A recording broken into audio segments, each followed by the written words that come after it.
Hello and welcome to Tech Deals, laptop graphics performance comparison in the Division. We are testing the Division today on 3 different graphics cards on 3 different laptop computers. The NVIDIA GeForce GTX 960m 4GB model, the GTX 1060m 6GB, and the GTX 1070m 8GB model. These are being tested on 3 different laptops. I've previously reviewed all 3 machines. Links to the playlists on those 3 computers will be in the video description below if you'd like to know more about these machines. Priced at $800, $1,200, and $1,600 respectively, this video will show you how much performance you get at 3 different price tiers. It also shows you, if you currently have a GTX 960m laptop, how much performance can you expect if you upgrade to a 1060m or a 1070m laptop from your existing 960m. All 3 computers have the same common configuration: Intel's excellent Core i7 6700HQ processor, 4 cores, 8 threads, turbo boost up to 3.5 GHz. They all have 16 GB of RAM installed, and they're all running on a solid-state drive. The MSI and the Asus laptops are in their factory shipped configuration. The Dell has been upgraded because it comes with 8 gigs of RAM and a hard drive and not an SSD. I've installed an additional 8 gigs of RAM and I've installed an SSD. The SSD doesn't make a huge difference to frame rate. It's mostly about game and level loading times, but the extra 8 gigs of RAM does improve performance, and I highly recommend that upgrade if you do plan to buy the Dell. We are playing today at 1080p Full HD resolution, low detail preset on the 960M, ultra detail preset on the 1060 and 1070Ms. We have anti-aliasing turned on and VSync is turned off for all 3 runs. Fraps was used for the minimum, maximum, and average game performance numbers you will see at the end of this video. It was not used to record the video you're watching. Instead, an external HD60 hardware capture card was used. No effect on the game's performance because the video was captured on another machine. The numbers in green at the top left corner of the screen are from MSI Afterburner, a free program you can download from MSI for real-time information on the performance of your machine. I'll be talking about those numbers in each segment of the video, showing you the differences between these cards in real time. First, I want to show you a quick side-by-side comparison. On the left side of the screen, we have the GTX 960M at low detail. On the right side of the screen, we have the 1060M at ultra detail. Please note that YouTube compresses 1080p video so much that you may not actually see that much difference between the two.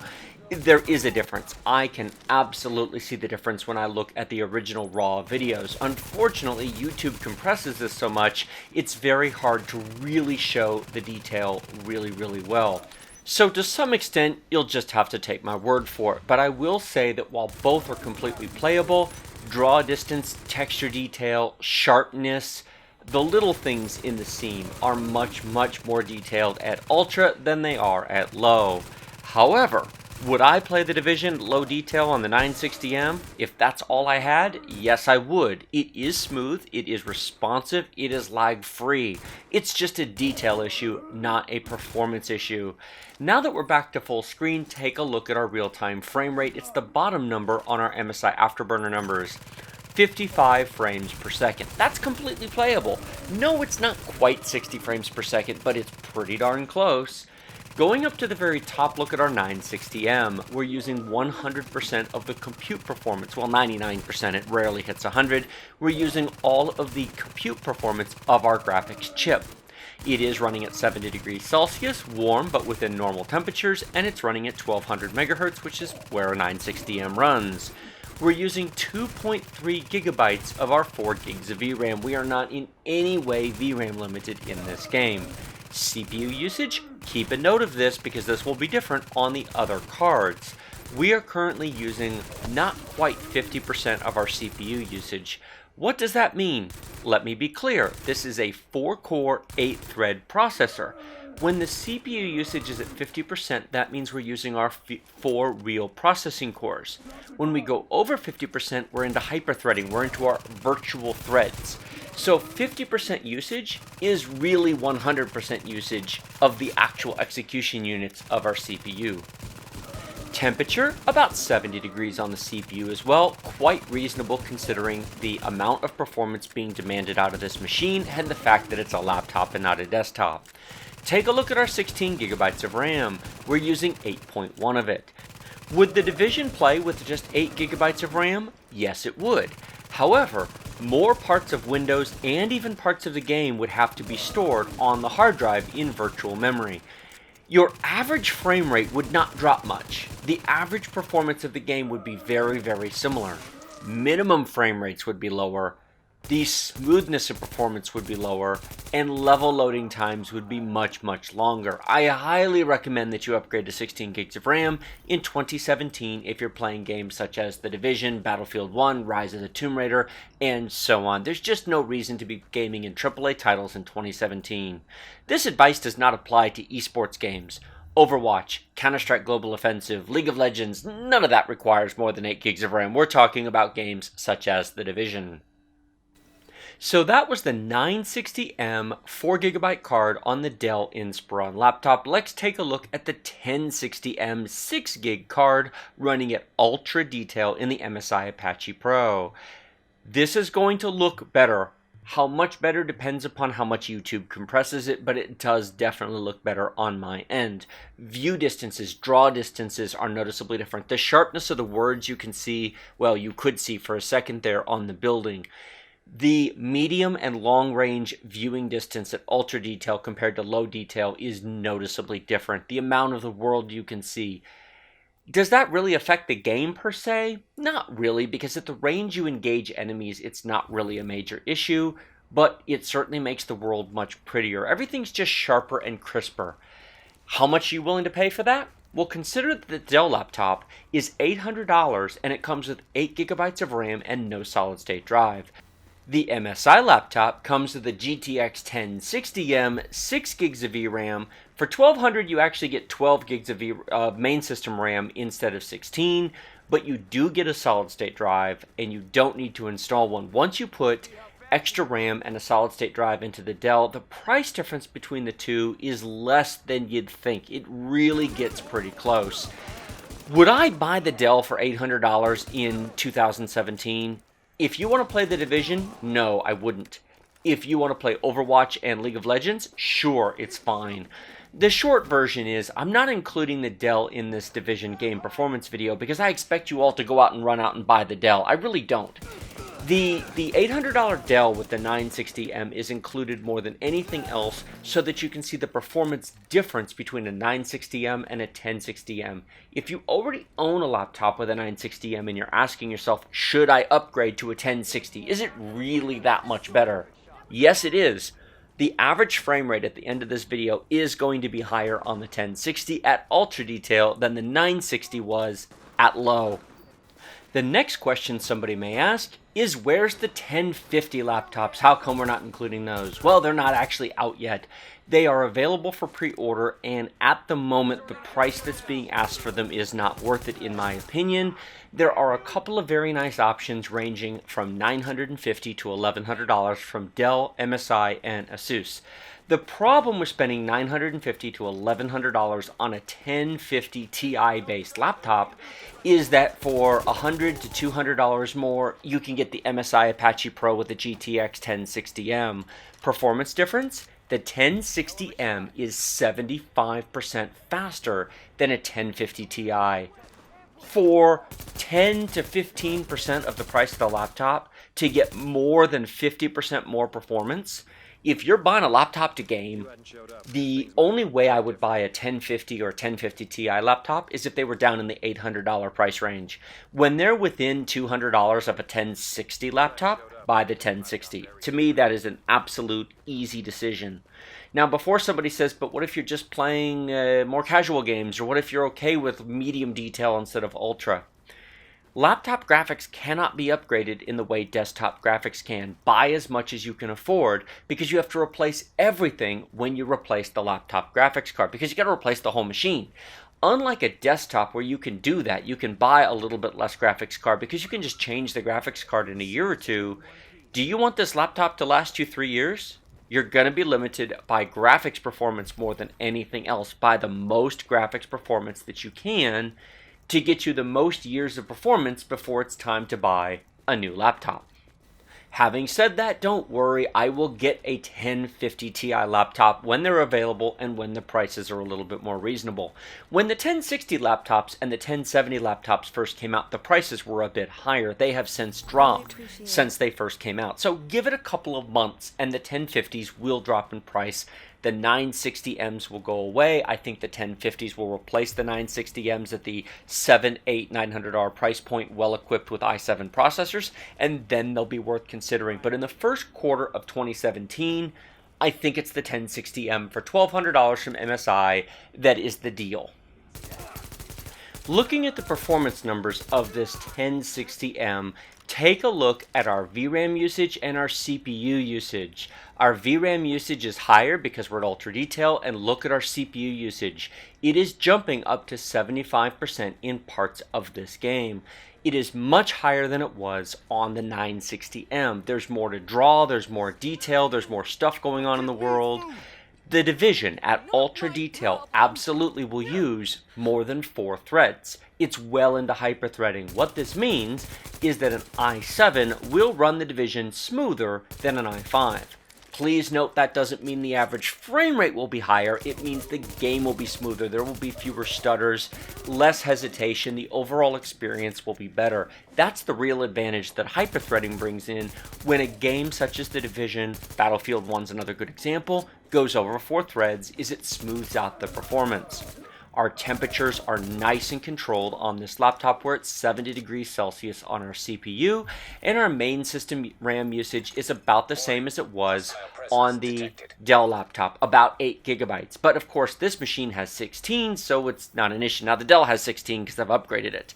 If you buy the $1,200 model, you'll actually get 12 gigs of RAM. My MSI Apache Pro has 16. 12 would be enough. I would not touch the 12 gigabyte model. I would use it as it comes. It'll be fine for several years.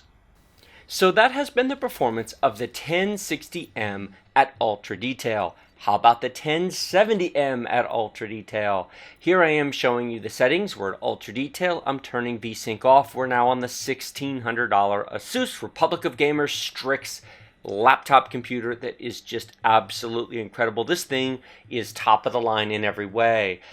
Now check out my individual review linked in the description below if you want all the details. But a couple of the minor differences between the MSI laptop and the Asus laptop is the Asus laptop has a G-Sync monitor, the MSI does not. So less screen tearing, variable refresh rate technology, better overall gaming experience. The Asus laptop also has an NVMe PCI Express 4X SSD, and it's not just any one, it's from Samsung. It is a really, really good SSD. It is faster than the one in the MSI Apache Pro. Now, the MSI Apache Pro is still very good, but this is a step up from that.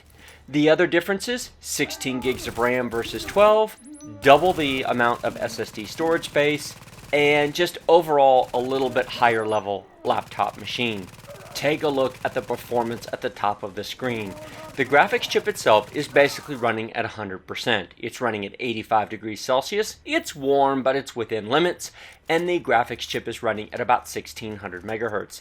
Now, the clock speed of the 1070 is slower than the desktop 1070, but one difference the 1070 has is it has more CUDA cores, more processing cores, than the desktop chip actually has.